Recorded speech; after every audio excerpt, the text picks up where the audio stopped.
जय श्री राम दोस्तों, राधे राधे। मैं आपके लिए एक और वीडियो लेके हाजिर हूँ। भक्तों, आपको बता दें 2024 में इस साल माँ दुर्गा पालकी पर सवार होकर आएंगी। पालकी की सवारी को शुभ माना गया है, हालांकि इसे आंशिक महामारी का कारण भी माना गया है। शास्त्रों में वर्णित है तथा मान्यताओं के अनुसार अगर शारदीय नवरात्रि पर यदि माँ दुर्गा का आगमन उनके वाहन सिंह पर नहीं बल्कि पालकी पर होगा तो मान्यता है कि माता दुर्गा का पालकी पर सवार होकर आना बहुत ही शुभ और कल्याणकारी माना जाता है। जीवन सुखमय हो जाता है। भक्ति का भरपूर लाभ भक्तजनों को मिलता है। भक्तों, इस बार नवरात्रि पूरे 9 दिनों तक मनाई जाएगी, ना एक भी दिन कम ना एक भी दिन ज़्यादा। पूरे 9 दिनों तक मनाई जाएगी। माँ शेरावाली की विशेष रूप से पूजा आराधना की जाएगी। शारदीय नवरात्रि का महापर्व इस बार 2024 में 3 अक्टूबर 2024 गुरुवार से शुरू होकर नवरात्रि का समापन 11 अक्टूबर 2024 बुधवार को नवमी पर होगा। 12 अक्टूबर को विजयादशमी मनाई जाएगी। कलश स्थापना का शुभ मुहूर्त इस बार घट स्थापना का शुभ मुहूर्त सुबह 6:14 से सुबह 7:02 तक रहेगा। घट स्थापना की अवधि 1 घंटा 6 मिनट की है। घट स्थापना का विजित मुहूर्त सुबह 11:45 से दोपहर 12:33 तक रहेगा। महापर्व में की गई पूजा बहुत ही शुभ मानी जाती है। इससे समस्त देवी देवताओं की कृपा प्राप्त होती है। तो नवरात्रि के दौरान कर लेंगे छोटे छोटे काम जो स्त्रियां करती हैं, उनके जीवन से हर कष्ट और संकट दूर हो जाता है। नवरात्रि में माता दुर्गा जी स्वर्ग से धरती पर प्रवास करने आती हैं, परंतु शारदीय नवरात्रि में माता दुर्गा जी पालकी पर धरती प्रवास करने आती हैं। तो ध्यान रखिएगा, वेद पुराण में साफ साफ लिखा हुआ है, जब भी माता रानी धरती पर वास करने आती हैं तो उन्होंने सिंह को वाहन के रूप में ना लेकर पालकी को अपने वाहन के रूप में लिया हुआ है, तो यह धरती के लिए बहुत ही शुभ संकेत होता है, भक्तों के जीवन में खुशहाली लेकर आता है। शारदीय नवरात्र के दौरान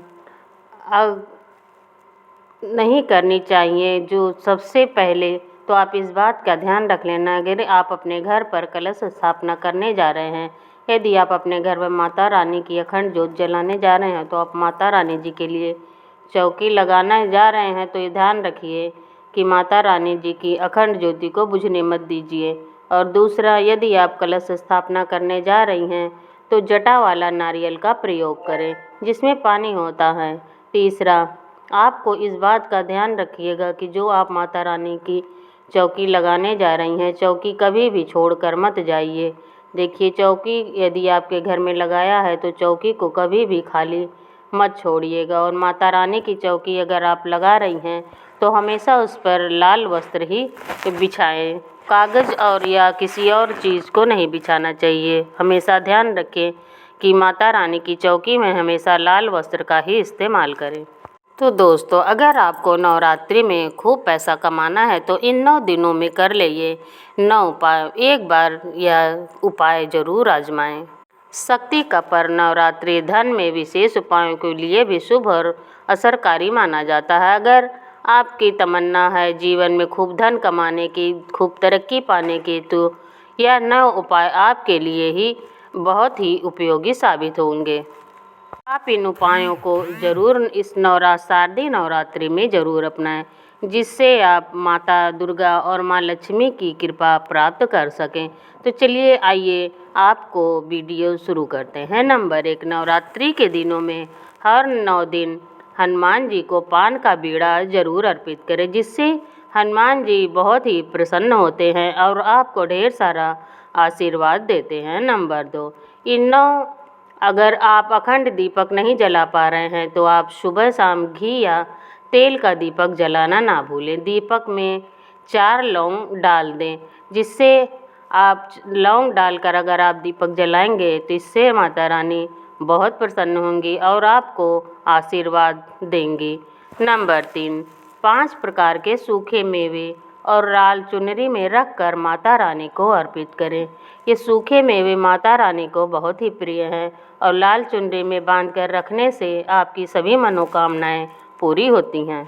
नंबर 4, देवी मंदिर में लाल रंग की ध्वजा, पताका का परचम झंडा किसी भी दिन जाकर चढ़ाएं। अगर आपके आसपास कोई देवी माँ का मंदिर है तो आप वहां जाकर लाल रंग का झंडा अर्पित कर सकते हैं। नंबर 5 दोस्तों देवी माँ को ताजे पान के पत्ते पर सुपारी और सिक्के रखकर अर्पित करें।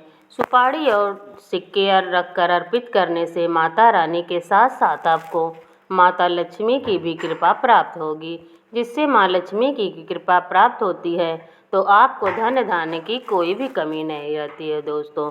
तो नंबर 6, माँ दुर्गा को 7 इलायची और मिश्री का भोग लगाएं। जो माँ को मिश्री और इलायची बहुत प्रिय हैं, तो इस माँ को जो अपने हिसाब से मिश्री और इलायची का भोग लगाएंगे अगर, तो माता रानी बहुत ही प्रसन्न होंगी और आपको ढेर सारा आशीर्वाद देंगी।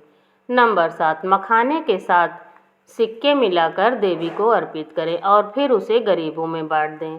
तो अगर आप मखाने और सिक्के मिलाकर माता को अर्पित कर रहे हैं तो दूसरे दिनों से आपको गरीबों में बांट देना है, जिससे आपको माता रानी का ढेर सारा आशीर्वाद प्राप्त हो सकता है। नंबर 8, छोटी कन्याओं को छोटे छोटे पर्स में दक्षिणा रखकर लाल रंग के किसी भी गिफ्ट के साथ भेंट करें। तो आपको पर्स में पैसा रखकर दक्षिणा के साथ छोटी छोटी कन्याओं को भेंट करना है, जिससे माता रानी को बहुत ही प्रिय है कि आप छोटी छोटी कन्याओं को गिफ्ट देते हैं या उन्हें भोजन कराते हैं। तो इससे माता रानी का आशीर्वाद आपको बहुत ही जल्द प्राप्त हो जाता है।